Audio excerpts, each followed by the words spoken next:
Hello नमस्कार दोस्तों, आपके अपने यूट्यूब चैनल जीके ट्यूटोरियल्स में एक बार फिर से आप सबों का स्वागत है।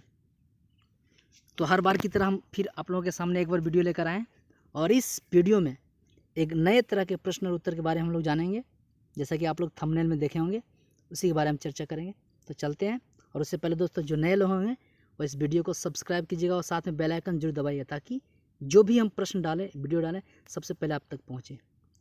तो चलिए चलते हैं, प्रश्न की ओर आगे बढ़ते हैं। और ये रहा आपके सामने पहला प्रश्न कि वर्तमान भूगोल का जनक किसे माना जाता है। वर्तमान भूगोल का जनक किसे माना जाता है?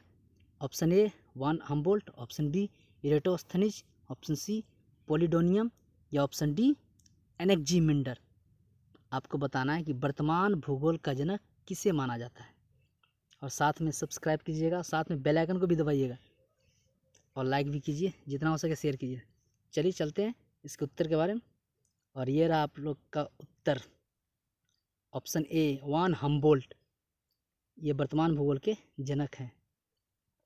तो इसे नोट कीजिएगा और बढ़ते हैं अगले प्रश्न की ओर। और अगला प्रश्न आपके सामने ये रहा, पृथ्वी सौरमंडल की कैमी सबसे बड़ी ग्रह है। आपको बताना है कि पृथ्वी इस सौरमंडल की सबसे बड़ी ग्रह है, लेकिन कैमी है। ऑप्शन ए तीसरी, ऑप्शन बी चौथी, ऑप्शन सी पाँचवीं, ऑप्शन डी सातवीं। तो चलिए ढूंढिए और बताइए कि पृथ्वी कैमी सबसे बड़ी ग्रह है। जैसा कि जानते हैं कि बृहस्पति सबसे बड़ी है, लेकिन पृथ्वी का स्थान कैमा आता है। तो चलिए इसका उत्तर देखते हैं। और ये रहा आपके सामने इसका उत्तर, ऑप्शन सी पाँचवीं। पृथ्वी पाँचवीं सबसे बड़ी ग्रह है इस सौरमंडल की। नोट कीजिएगा इसे।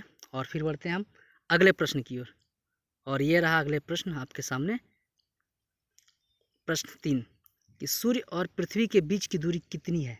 किलोमीटर में बताना आपको कि सूर्य और पृथ्वी के बीच की दूरी जो है कितने किलोमीटर है। Option A 180 million, option B 163.5 million, या ऑप्शन सी 120.5 मिलियन, या फिर ऑप्शन डी 149.6 मिलियन। कितनी दूरी है सूर्य और पृथ्वी के बीच, ये बताना है आपको। तो चलिए देखते हैं कि इसका उत्तर क्या है। और ये रहा आपके सामने इसका उत्तर, ऑप्शन डी 149.6 मिलियन किलोमीटर। बहुत ज़्यादा है, तो इसे भी नोट कीजिएगा। और बढ़ते हैं हम फिर अगले प्रश्न की ओर। और ये रहा अगला प्रश्न, पृथ्वी का विषुवतीय व्यास और ध्रुवीय व्यास के बीच कितना अंतर होता है। आपको बताना है कि पृथ्वी का जो विषुवत व्यास है और ध्रुवीय व्यास, उसके बीच का जो अंतर है वो कितना है। Option A 40 kilometre, option B 43 kilometre, option C 50 kilometre, या ऑप्शन डी 6000 किलोमीटर। तो बताइए कि इसका आंसर क्या होगा, दोनों के बीच के दूरी के अंतर कितना है। और ये रहा आपके सामने उत्तर, ऑप्शन बी 43 किलोमीटर। तो इसे भी नोट कीजिएगा। और चलते हैं, बढ़ते हैं हम फिर अगले प्रश्न की ओर। और आपके सामने अगला प्रश्न ये रहा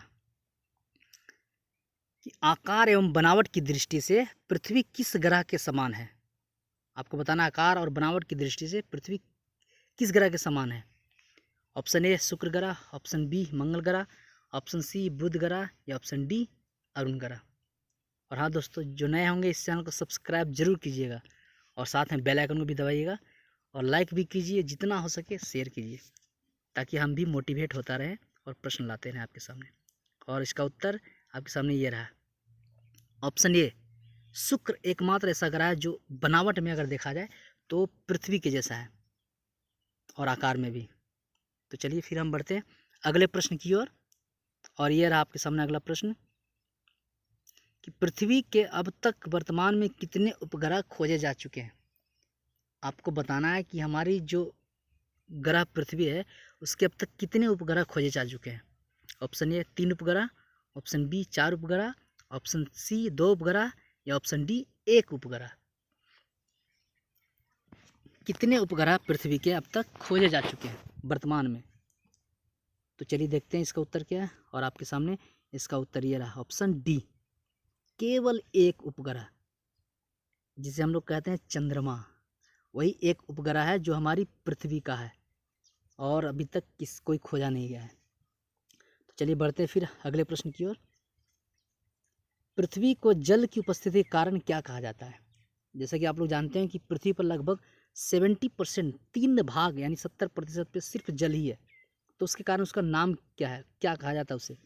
ऑप्शन ए लाल ग्रह, ऑप्शन बी पीला ग्रह, ऑप्शन सी नीला ग्रह या ऑप्शन डी हरा ग्रह। आपको बताना है कि कौन सा ग्रह इसे कहा जाता है पानी की उपस्थिति के कारण। तो चलिए देखते हैं इसका उत्तर क्या है। सो और इसका उत्तर ये रहा आपके सामने, नीला ग्रह। इसे नीला ग्रह भी कहा जाता है क्योंकि यहाँ पे 70% पे लगभग पानी ही पानी है इसीलिए, और 30% पे स्थल है। तो चलिए बढ़ते हैं अगले प्रश्न की ओर।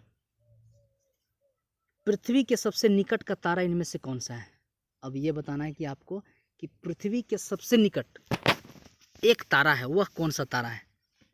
Option A nebula, option B चंद्रमा, ऑप्शन सी प्रॉक्सिमा सेंचुरी या ऑप्शन डी सूर्य। आपको बताना है कि पृथ्वी के सबसे निकट का तारा कौन सा है।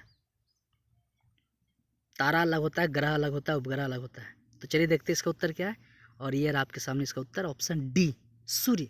सूर्य एक तारा है और ये पृथ्वी के सबसे नज़दीक है। उसके बाद आती है प्रॉक्सिमा सेंचुरी, लेकिन सबसे नज़दीक है वो सूर्य है।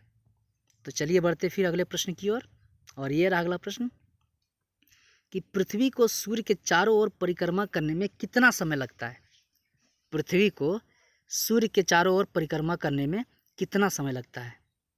ऑप्शन ए 365 दिन, ऑप्शन बी 1 वर्ष, ऑप्शन सी 52 सप्ताह या ऑप्शन डी इनमें से सभी। आपको बताना है कि पृथ्वी सूर्य के चारों तरफ चक्कर लगाती है, एक चक्कर, तो कितना समय में लगाती है।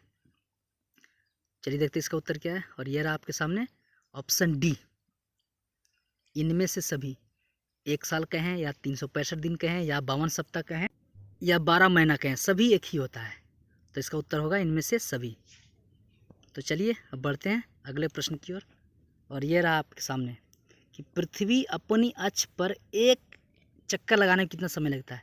माफ़ कीजिएगा, यहाँ अक्ष हो गया। कि पृथ्वी अपनी कक्षा एक चक्कर लगाने में कितना समय लगाता है, ये बताना आपको। ऑप्शन ए 365 दिन, ऑप्शन बी 23.9 घंटा, ऑप्शन सी 52 सप्ताह या ऑप्शन डी इनमें से सभी।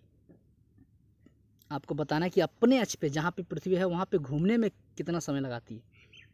तो चलिए इसका उत्तर देखते हैं। और ये रहा ये ऑप्शन बी 23.9 घंटा, यानी लगभग 24 घंटा अपने अक्ष पर कक्षा में पृथ्वी घूम लेती है, जिसके कारण दिन और रात होता है। तो चलिए अगले प्रश्न की ओर बढ़ते हैं हम। और ये रहा आखिरी सवाल और सबसे इंटरेस्टिंग सवाल। और ये आप सबों को इसका उत्तर देना है कि पृथ्वी का आकार कैसा होता है। आपको बताना है कि पृथ्वी किस तरह दिखती है, उसका आकार कैसा होता है। तो इसका उत्तर आप सभी को अपना कमेंट में दीजिएगा, देखेंगे कि कितने लोगों के सही होता है इसका आंसर। और हाँ दोस्तों, अब आप लोगों के सामने एक कहेंगे ही कि इस बार फिर हम अगले प्रश्न को लेकर आएंगे, लेकिन उससे पहले लाइक कीजिए, सब्सक्राइब कीजिए, जितना हो सके शेयर कीजिए। और जो नए होंगे वो तो सबसे पहले सब्सक्राइब कीजिएगा और साथ में बेल आइकन को दबाइएगा, ताकि जब भी हम वीडियो लेकर आएँ सबसे पहले आप तक नोटिफिकेशन पहुंचेगा, ताकि और भी अच्छे अच्छे प्रश्न को जान सकें और हम भी लाते रहें। तो थोड़ा हमें भी मोटिवेट कीजिएगा। तो चलिए बस आज तक के लिए इतना ही, और मिलते हैं फिर। नमस्कार।